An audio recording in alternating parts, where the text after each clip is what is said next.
Welcome to our channel. Today we how to verify Microsoft Azure VM network security rules. Easy tutorial step by step clearly.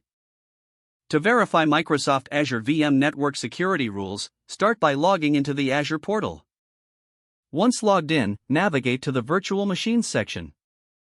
Select the virtual machine you wish to verify. On the Virtual Machines overview page, find and click on the Networking option in the left side menu. In the Networking section, you will see the network interface details. Locate the Network Security Group linked to your virtual machine. Click on the Network Security Group to view its settings. In the Network Security Group, navigate to the Inbound Security Rules tab. This tab displays all rules that control incoming traffic to your VM. Review each rule to understand the allowed and denied traffic. Check the priority of the rules since Azure processes them in order of priority.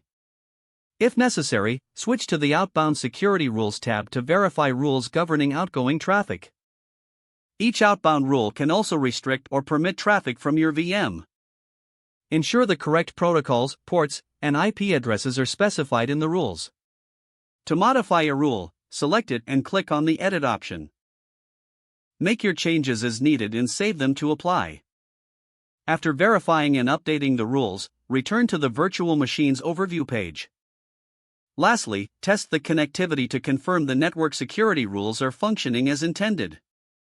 If the page does not load, refresh the browser or try again in a private or incognito window. Make sure you are using the correct email address, then retype it carefully to avoid small typos. If your password is not accepted, use the reset option and create a new strong password you can remember. Check your spam folder for verification or security emails, then complete any requested confirmation steps. Enable two-factor authentication if available to improve account security and reduce unauthorized access risk. After signing in, review your profile details so your contact information and settings are accurate and current. If you see an error message, note it down and try again after restarting your device and log out when you finish, especially on shared devices, to keep your account and payment information secure. If the page does not load, refresh the browser or try again in a private or incognito window. Make sure you are using the correct email address, then retype it carefully to avoid small typos. Don't forget to like this video and subscribe to our channel for more step-by-step tech guides.